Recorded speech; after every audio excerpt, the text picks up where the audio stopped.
الحمد لله رب العالمين والصلاة والسلام على سيد المرسلين أما بعد فأعوذ بالله من الشيطان الرجيم بسم الله الرحمن الرحيم الصلاة والسلام عليك يا رسول الله وعلى آلك وأصحابك يا حبيب الله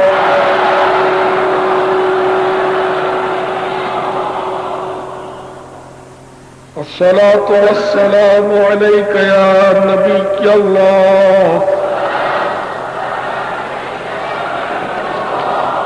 وعلى آلك وأصحابك يا نور الله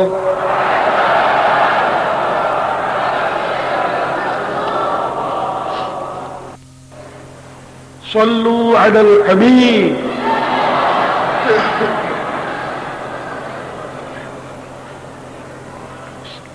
حضرت سیدنا سفیان ثوری رحمت اللہ تعالی علیہ نقل کرتے ہیں دوران طواف میں نے ایک شخص کو دیکھا کہ وہ ہر قدم پر درود پاک ہی پڑھتا ہے، دیگر کوئی تسبیح و تحلیل نہیں کرتا۔ میں نے اس سے سوال کیا کہ اس کی کیا وجہ ہے کہ درود شریف کے علاوہ کچھ نہیں پڑھتے؟ اس نے پوچھا آپ کون ہیں؟ میں نے کہا میں سفیان ثوری رحمت اللہ تعالی علیہ۔ اس نے کہا اگر آپ اپنے زمانے کے مشہور بزرگ نہ ہوتے تو میں اپنا راز فاش نہ کرتا۔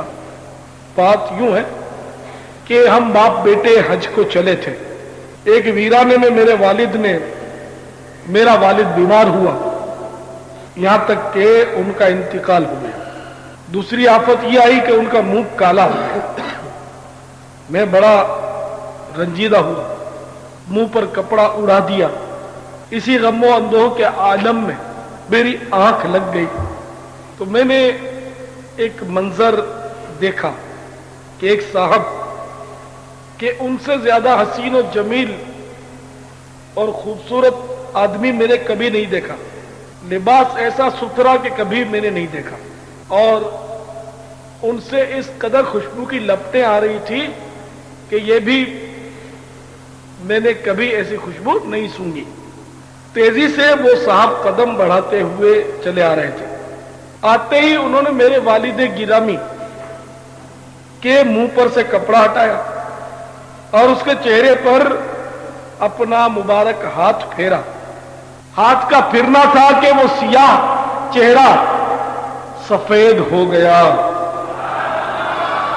وہ واپس پلٹے، میں نے لپک کر ان کا دامن پکڑ لیا اور کہا اللہ تعالیٰ آپ پر رحم فرمائے، آپ کون ہیں کہ جن کی برکت سے اللہ تعالیٰ نے میرے والد پر اس غریب الوطنی کے عالم میں احسان فرمایا۔ لب واہ ہوئے، رحمت کے پھول جھڑنے لگے، الفاظ کچھ ترتیب پائے۔ تو مجھے نہیں جانتا، میں محمد بن عبداللہ صاحب قرآن ہوں صلی اللہ تعالی علیہ وآلہ وسلم۔ یہ تیرا والد سخت گناہگار تھا مگر مجھ پر کثرت سے درود پاک بھیجتا تھا۔ جب اس پر یہ مصیبت نازل ہوئی تو میں اس کی فریاد کو پہنچا، اور میں ہر اس شخص کی فریاد کو پہنچتا ہوں جو مجھ پر کثرت سے درود بھیجے۔ صلو علی الحبیب۔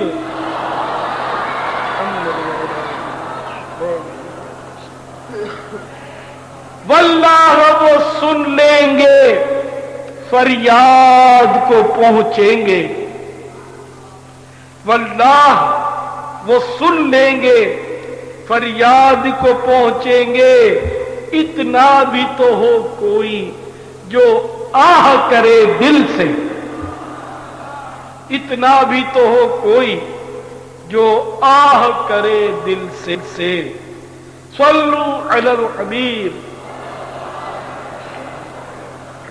میٹھے میٹھے اسلامی بھائیوں، بغداد معلّہ میں ابن سابات نامی ایک چور رہا کرتا تھا. اس کی اس قدر ہیبت تھی کہ لوگ اس کے نام سے ہی خوف زدہ ہو جاتے. ایک بار وہ گرفتار ہو گیا. 20 چوری اس نے کی تھی. فرد جرم جب عائد ہو گئی تو اس کا ایک ہاتھ کاٹ ڈالا گیا اور پھر اس کو ایک ناقابل اصلاح مجرم قرار دے کر مدت العمر کے لیے قید خانے میں داخل کر دیا گیا. اب اہل بغداد اس کو ہتھ کٹا شیطان کہا کرتے. 10 برس قید و بند کی صعوبتیں برداشت کرتا رہا. ایک بار اس کو موقع مل گیا اور وہ قید خانے سے فرار ہو گیا. ایک ہاتھ کٹ جانے کے باوجود اور اتنی طویل قید کے بعد بھی اس کا ذہن نہیں بدلا. جو ہی وہ آزادی کی جو ہی اس نے فضا میں آزادی کا سانس لیا، بس چوری کی خواہش نے اس کے دل میں انگڑائی دی اور رات کا اندھیرا پھیلتے ہی وہ اپنی مہم پر نکل گیا. پھرتے پھراتے رات کے تیسرے پہر اسے ایک وسیع حویلی نظر آئی جس کے چاروں طرف سناٹا ہی سناٹا تھا. وہ اس کے مین گیٹ پر آیا اور سوچنے لگا کہ اب اس میں داخل کیسے ہوں، اتنی بڑی حویلی ہے تو ضرور اندر سے بند بھی ہوگی. لیکن سوچتے سوچتے اس کا ہاتھ اس گیٹ سے ٹکرایا تو وہ گیٹ تو وقت سے کھل گیا. جو وہ اس کے اندر داخل ہو گیا. وسیع احاطہ تھا، ہر طرف کمرے نظر آ رہے تھے اور وسط میں ایک بڑا کمرہ تھا. ابن سابات اس بڑے کمرے میں داخل ہو گیا. اس بڑے کمرے کی طرف بڑھا. دروازے کو جب اس نے دھکا دیا تو وہ بھی اندر سے بند نہیں تھا، دروازہ کھل گیا. اس کے ذہن میں تھا یہ ہوگا کوئی بہت بڑے مالدار آدمی کا بنگلہ، اتنے کمرے اور اتنا بڑا مکان. مگر یہ تعجب تھا کہ یہ دروازے کیوں بند نہیں. اب وہ بڑے کمرے میں داخل ہو گیا. اس کی حیرت کی انتہا رہ رہی کہ وہاں تو کوئی قیمتی ساز و سامان نہیں، کوئی ڈیکوریشن نہیں. ایک طرف کھجور کے پتوں کی ایک پرانی چٹائی بچھی ہے، قریبی چمڑے کا ایک تکیا اور بھیڑ کی کھال اور اسی طرح کی کوئی ٹوٹی پھوٹی چیزیں بکھری ہیں. ایک کونے میں صوف کے کپڑے کے کچھ تھان رکھے ہوئے ہیں. جب اس نے یہ حالت دیکھی تو یہ مالک کے مکان کو گالیاں دینے لگا. یہ کیسا آدمی ہے کہ اتنا بڑا مکان کیوں بنا کر رکھا ہے، اس میں کچھ بھی نہیں رکھا سامان. بہرحال اس کو خالی ہاتھ نکلنا منظور نہیں تھا. اس نے سوچا اب آئے ہیں تو جو ہاتھ میں آیا، تو اس نے وہ تھان اکٹھے کیے اور گٹھڑی باندھنے لگا. لیکن اس کا ایک ہاتھ تو کٹا ہوا تھا، ایک ہاتھ سے گٹھڑی اس سے باندھی نہ جائے. بڑی اس نے کوشش کی لیکن کامیابی نہیں ہوئی. تھک ہار کر بیٹھ گیا. عین اسی وقت ایک شخص ہاتھ میں چراغ لیے کمرے میں داخل ہوا. خوف کے مارے ابن سابات پر لرزہ طاری ہو گیا. اس نے داخل ہونے والے شخص کو دیکھا. قد کچھ دراز ہے، خمیدہ کمر اور جسم انتہائی کمزور. اس قدر کمزور ہونے کے باوجود چہرے پر اطمینان کا نور برس رہا ہے. اس شخص نے کمرے میں داخل ہو کر چراغ ایک طرف رکھ دیا اور نہایت ہی میٹھی آواز کے ساتھ ابن سابات سے کہا، میرے بھائی، اللہ عز و جل آپ پر رحم فرمائے. یہ کام روشنی اور کسی ساتھی کی مدد کے بغیر انجام نہیں پا سکتا. دیکھو یہ چراغ روشن ہے اور تمہاری مدد کے لیے میں خود حاضر ہوں. اب ہم دونوں مل کر یہ کام اطمینان سے کر لیں گے. ابن سابات حیرت کے ساتھ اجنبی کے منہ کی طرف دیکھ رہا تھا. اس کی سمجھ میں نہیں آ رہا تھا کہ یہ کیا معاملہ ہے. اس دوران نو وارد نے وہ سارے تھان جو تھے اس کے 2 حصے کر کے 2 الگ الگ گٹھڑیاں باندھ لی اور کہنے لگا کہ میرے بھائی معاف کرنا، مجھے خیال ہی نہیں رہا کہ ایسا تھکا دینے والا کام کر کے آپ کو بھوک بھی لگی ہوگی، میں ابھی آپ کے لیے گرم گرم دودھ حاضر کرتا ہوں، اسے پی کر تازہ دم ہو جاؤ، پھر یہاں سے چلیں گے۔ یہ کہہ کر اجنبی کمرے سے باہر نکلا۔ ابن صابات عالم تحیر میں کھو گیا۔ پھر اس کو اچانک یہ خیال آیا اور اپنے سر پہ ہاتھ مارا کہ یار میں نے ابھی تک پہچانا نہیں، یہ بھی کوئی میرا ہم پیشہ ہے، میرا کوئی بھائی ہے، اور شاید یہ مجھ سے پہلے یہ اندر داخل ہو گیا ہے اور اس کو بھی کچھ ملا نہیں ہے، تو پھر یہ آیا ہے یہاں تو اس نے دیکھا کہ میں نے کچھ تھان قبضے میں کر رکھے، تو اس لیے یہ آدھے آدھے کے چکر میں پڑ گیا اور میرے لیے دودھ وغیرہ لا رہا ہے۔ اچھا ٹھیک ہے، دیکھتے۔ تو اس نے اس کو اپنا ہم پیشہ اور چور سمجھا۔ خیر وہ مطلب اتنی دیر میں دودھ لے کر آ جاتا ہے۔ ابن صابات نے وہ دودھ غٹاغٹ چڑھا لیا اور بھوک اور تھکن واقعی اس کی دور ہوئی۔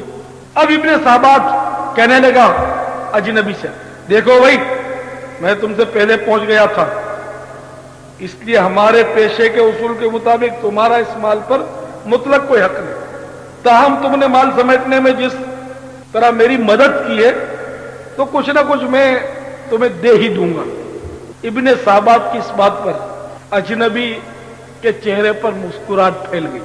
پھر نہایت شیریں آواز میں اس نے کہا، میرے بھائی تم میرے حصے کی فکر مت کرو، میں تم سے کسی چیز کا مطالبہ نہیں کروں گا، اب تمہارا ایک ہاتھ موجود نہیں ہے، لہذا چھوٹی گٹھڑی تم اٹھا لو، بڑی گٹھڑی میں اٹھائے لیتا ہوں، جہاں تم کہہ دو میں پہنچا دوں گا۔ ابن صابات نے کہا بس ٹھیک ہے چلتے ہیں۔ چھوٹی گٹھڑی اس نے اٹھائی، بڑی گٹھڑی اس اجنبی نے اپنی خمیدہ کمر پر لا دی، اور ابن صابات سمجھا کہ یہ میرے ساتھ چالاکی کر رہا ہے، آگے یہ بھی اپنی مطلب کوئی اس کی دکھائے گا کرتب۔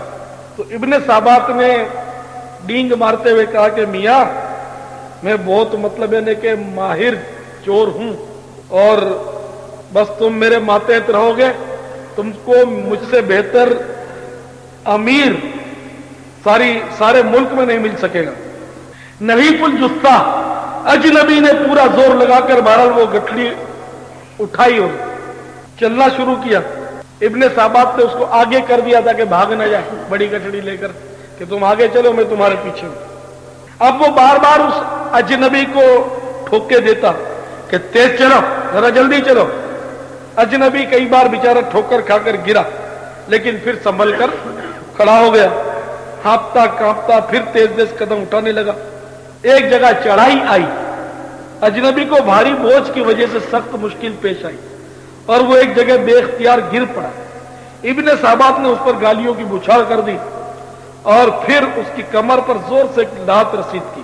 اجنبی بیچارہ جوتوں کر کے اٹھ کھڑا ہوا اور ابن صابات سے معذرت کرنے لگا کہ بھائی میں کمزور ہوں، انشاءاللہ میں آپ کا ساتھ پورا دوں گا، فکر نہ کریں، میں آپ کو پہنچا دوں گا آپ کی منزل تک۔ خیر اس طرح گرتے پڑتے چلتے پھرتے شہر سے دور ایک پرانے کھنڈر میں یہ دونوں پہنچ گئے، اور ابن صابات کی یہی مطلب یعنی کہ ابن صابات نے اپنے طور پر اسی کو منزل بنایا اور حکم دیا کہ یہاں گٹھڑی رکھ دو۔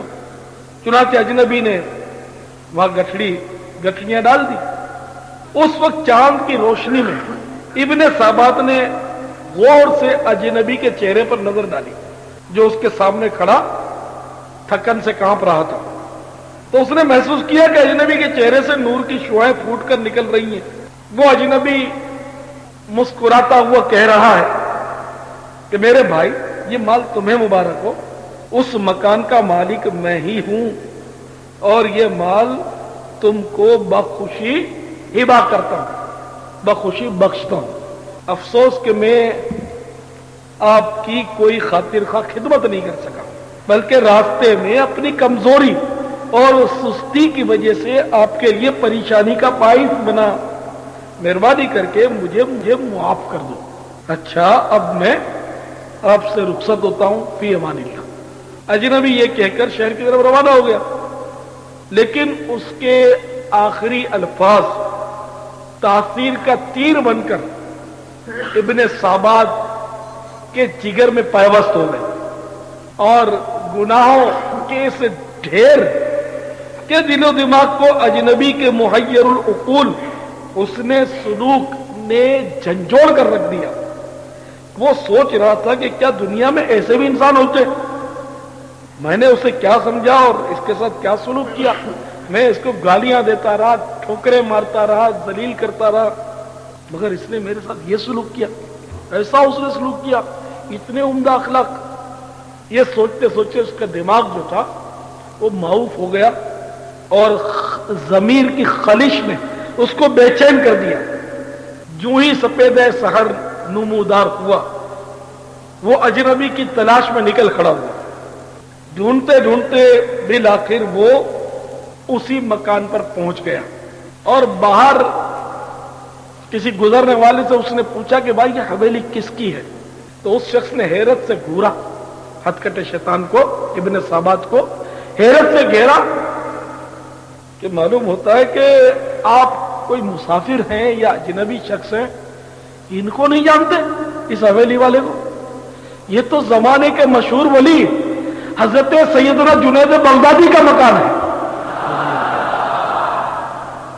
تو ابن سابات نے بھی جنید بغدادی کا نام تو سنا تھا رضی اللہ تعالیٰ عنہ، مگر ظاہر کبھی دیکھا نہیں تھا اس نے۔ چنانچہ وہ پھاٹک کے اندر داخل ہو گیا، اور اس کمرے کی طرف نظر کی تو اس کا دروازہ کھلا ہوا تھا، اور چٹائی پر، اسی چٹائی پر، کھجور کی چٹائی پر تکیے سے ٹیک لگا کر، چمڑے کے تکیے سے ٹیک لگا کر وہی رات والا اجنبی بیٹھا ہوا ہے، اور اس کے سامنے 30-40 آدمی مؤدبانہ دو زانو ہاتھ باندھے ہوئے ادب کے ساتھ، جسے بزرگوں کی بارگاہ میں بیٹھا جاتا ہے، بیٹھے ہوئے۔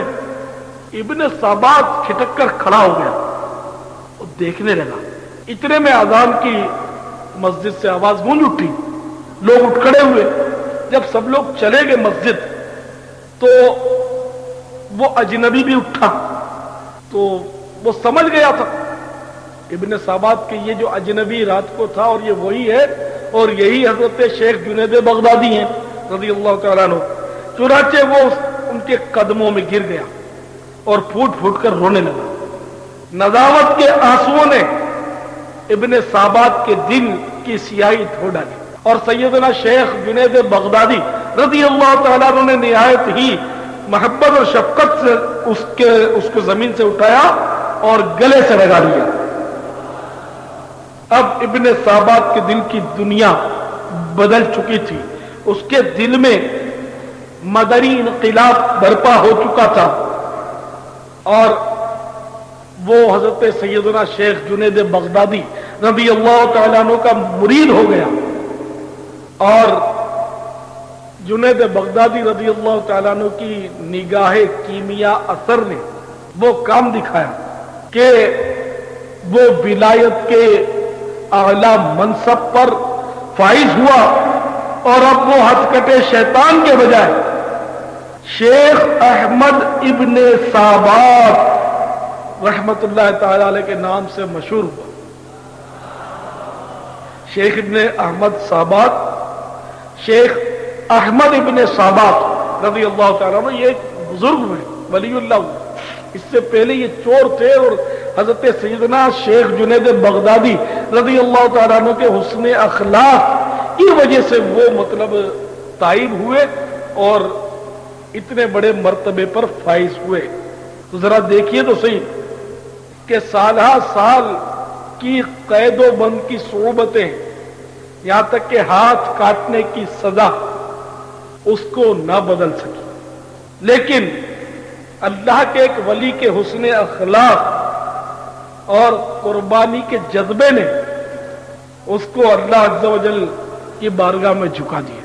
تو سچی بات یہ ہے کہ بدی را بدی سہل باشد جزا، اگر مردی احسن الی من اسا، یعنی برائی کا بدلہ برائی سے دینا تو بڑا آسان ہے. اگر تو مرد ہے تو اس کے ساتھ بھی بھلائی کر جو تیرے ساتھ برائی کرے. مرد وہی ہے. تو شیخ جنید بغدادی رضی اللہ تعالیٰ عنہ مرد کامل تھے. یہ ہمارے حضور سیدی غوث اعظم رضی اللہ تعالیٰ عنہ کے بھی مشائخ میں سے جنید بغدادی رضی اللہ تعالیٰ عنہ. تو ان کے حسن اخلاق نے، ان کے اعلیٰ کردار نے اور اعلیٰ ظرف نے اتنے بڑے چور کو ولی بنا دیا. یعنی کتنا بڑا جذبہ ہے کہ چور گھر میں ہے، سامان اس کو سمیٹنے میں مدد فرمائی، پھر چور کے ساتھ چل پڑے، سامان چور کی منزل تک پہنچا دیا، اور راستے میں گالیاں اور ٹھوکریں اور ٹھڈے برداشت کرتے رہے. ہم تو ایسا سوچ بھی نہیں سکتے. ہمیں تو مطلب اگر کوئی ایک گالی دے کر تو دیکھے، اس کی 7 پشتیں نہ کھنگال ڈالے تو پھر ہم نہیں. ہم تو میاں شریف کے ساتھ شریف اور بدماش کے ساتھ بدماش، یہ عام نعرہ لوگوں کا. میاں شرافت کا زمانہ ہی نہیں ہے. شریف بن کر رہو گے تو لوگ تمہیں ہڑپ کر جائیں گے. بھائی اپن تو اینٹ کا جواب پتھر سے دیتے. یہ آج کے ہمارے جذبات ہیں، اور جبھی تو ہمارا معاشرہ تباہی کے عمیق گڑھے میں گرتا چلا جا رہا ہے. آج ہمارا کون پرسان حال ہے، کس قدر آج بد امنی ہے، کیسی بے چینی ہے. ہم کہتے ہیں کہ شرافت کا زمانہ نہیں، تو ہم چلو بدماش بن گئے. تو بتائیے سکون کہاں گیا؟ بدماشی کی نظر ہو گیا. چین کہاں گیا؟ بدماشی کھا گئی. شریف نہیں ہے نا بدماش. شرافت کا زمانہ نہیں، بدماش ہے. تو اس لیے آج دیکھو کہ امن کس کو ہے بتاؤ تو صحیح. کس کے گھر میں امن قائم ہے؟ باپ بیٹے میں لڑائی، میاں بیوی میں ٹھنی ہوئی ہے.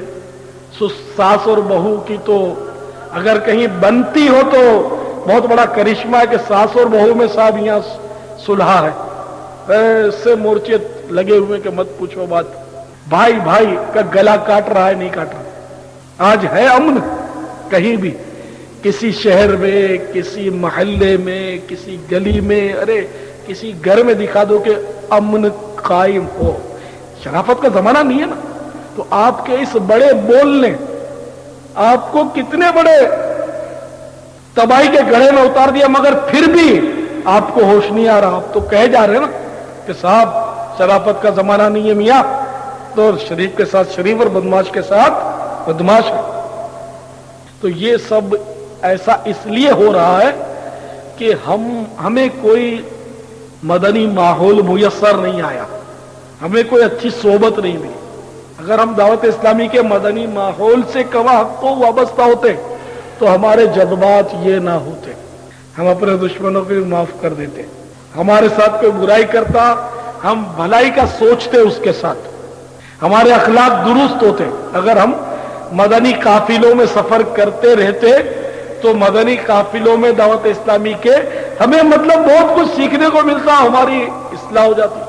آج بھی بہت سے ایسے دیکھیں کہ جو کل تک بدماش تھے، چور تھے، جرائم پیشہ تھے، ڈاکو تھے، دہشت گرد تھے، کہ پولیس کی مار پیٹ ان کو سدھار نہ سکی. مگر دعوت اسلامی کے مدنی ماحول نے ان کو ایسا بنا دیا کہ پولیس بھی سر جھکا لے اس کے آگے کہ یہ ایسا ہو گیا. دیکھنے والا دیکھتا رہ جائے کہ یہ کیا وہی ہے جس کا نام سن کر نفرت سے دل بھر جاتا تھا. آج اس کو دیکھ کر ہمارا سر عقیدت سے جھک گیا، ایسا بن گیا. یہ اللہ اکبر. یہ جمعے کے بہانے مسجد کا رخ نہیں کرتا تھا، اب تہجد کے لیے اٹھ جاتا ہے. اشراق کو چاش بھی پڑتا ہے. سر پر ہر وقت امامہ، چہرے پر اتنی پیاری داڑھی، اتنا نورانی چہرہ، زلفیں، سفید لباس. اللہ اکبر. اس کو کیا ہو گیا؟ کیسے مدنی انقلاب برپا ہو گیا؟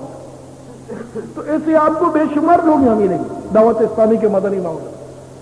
تو میرے پیارے پیارے اور میٹھے میٹھے اسلامی بھائیوں، واقعی مرد وہی ہے کہ جو با اخلاق ہے. برائی کا بدلہ برائی سے نہیں، بھلائی سے نہیں. اور یہ تو عام اصول ہے کہ نجاست سے پاک ہوتی ہی نہیں. نجاست پانی سے پاک ہوتی ہے. تو جس نے ہمارے ساتھ برائی کی اس نے ہم پر گویا نجاست ڈالی.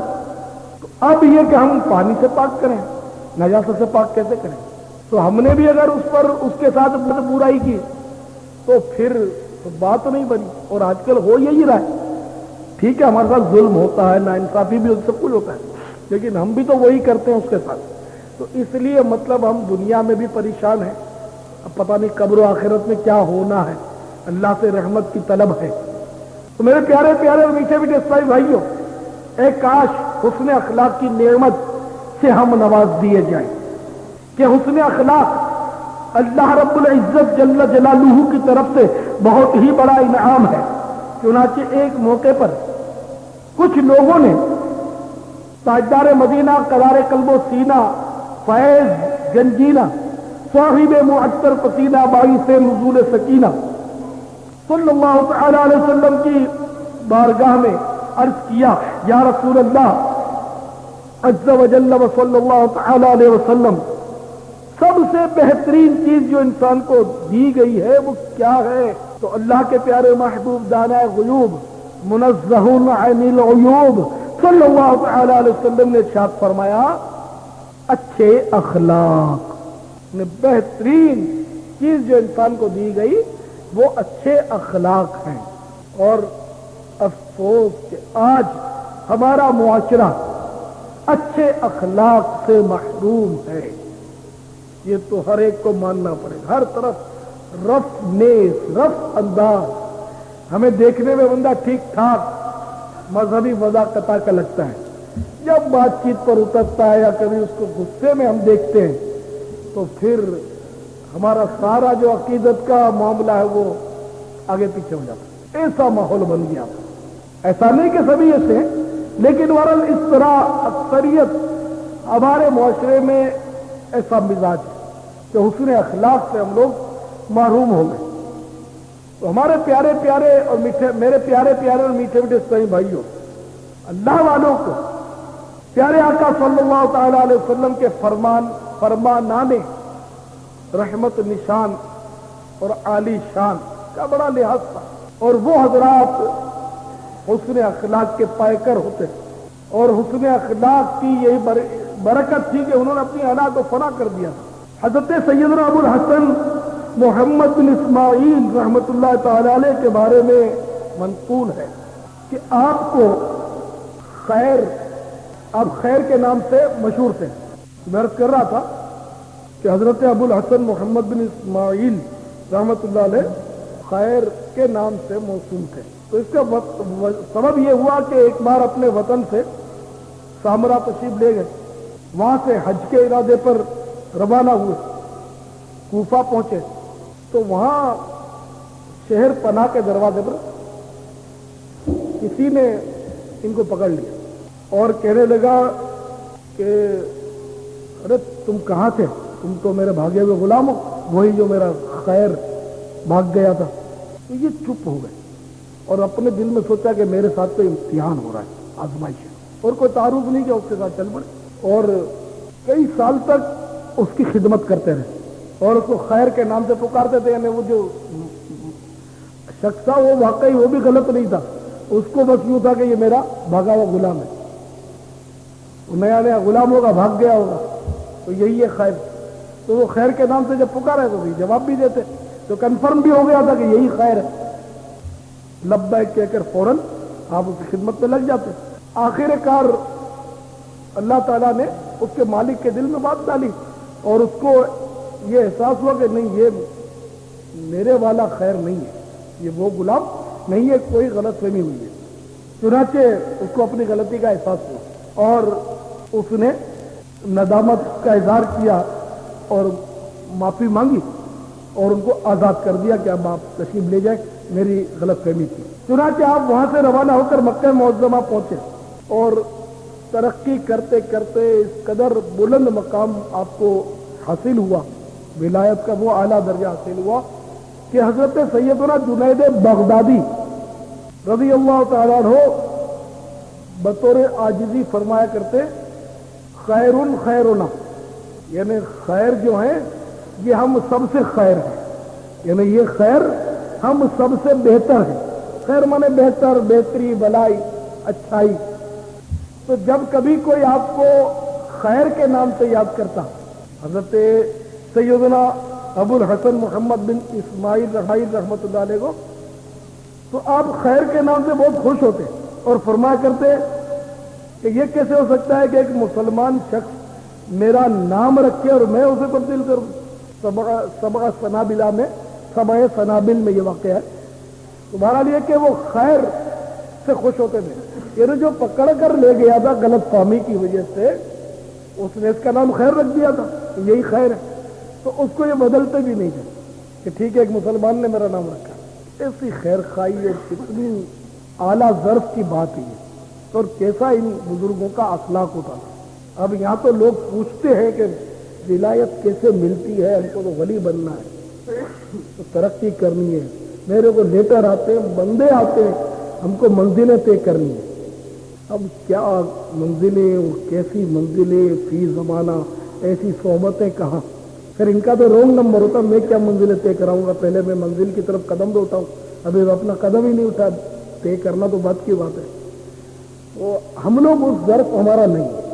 حضرت سیدنا ابوبکر شبلی رضی اللہ تعالیٰ عنہ کا بہت پیارا واقعہ مکاشفۃ القلوب میں امام غزالی رحمۃ اللہ علیہ نے نقل کیا کہ شیخ ابوبکر شبلی رضی اللہ تعالیٰ عنہ بھی حضور سیدنا غوث اعظم رضی اللہ تعالیٰ عنہ کے مشائخ میں سے، بغداد معلہ میں ان کا بازار ہے.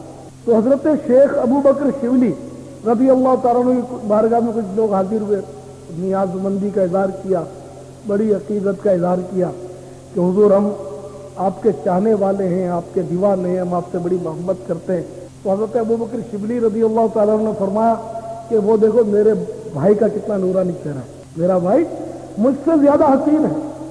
تو وہ مڑ کر دیکھنے لگے تو آپ نے پتھر اٹھائے.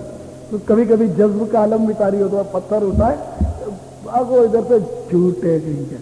ابھی مجھے مطلب منا رہے تھے کہ ہم آپ سے بہت محبت کرتے ہیں، اور میں نے جب میرے بھائی کو اپنے سے افضل بتا دو اس طرف مائل ہو گئے. کچھ سمجھے آپ؟ یہ ہے مطلب کہ وہ ہے نا یکدر گیر و محکم گیر، ایک دروازہ پکڑ اور مضبوطی کے ساتھ پکڑ، یا کسی کے ہو جاؤ یا کسی کو اپنا بنا لو. تو جو دو کشتیوں میں سوار ہوتا ہے وہ ڈوب جاتا ہے، ایک کشتی میں سوار. تو یہ رمز کی بات تھی. تو میرے پیارے پیارے اور میٹھے میٹھے اسلامی بھائی، تو اس طرح منزلیں دیکھا آپ نے، ہمارے اکابر ہمارے بزرگان دین کس طرح منزلیں طے کرتے ہیں. مٹا دے اپنی ہستی کو اگر کچھ مرتبہ چاہے، کہ دانا خاک میں مل کر گلے گلزار ہوتا ہے.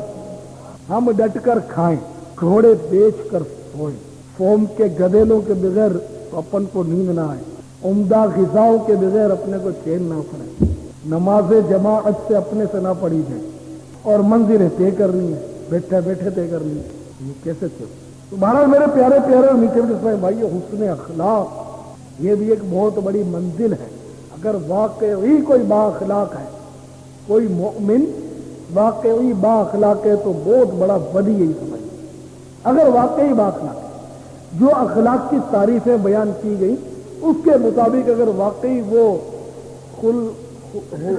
مطلب اچھے اخلاق اس کو نصیب ہو گئے، بس وہ کامیاب. تو ولایت سمجھو مل گئی، جبکہ شریعت کے اور مطلب تقاضے اس کے ساتھ پورے ہیں.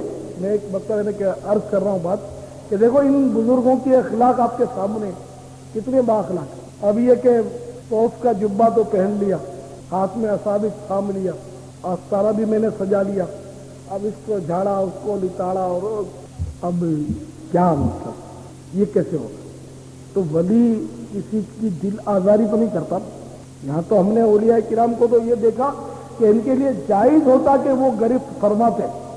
جنید بغدادی رضی اللہ تعالیٰ عنہ کے لیے جائز تھا کہ وہ چور کو پکڑ کر عدالت کے کٹہرے میں کھڑے کر دیتے. ان کے لیے اگر وہ ایسا کرتے تو وہ مجرم نہ ہوتے.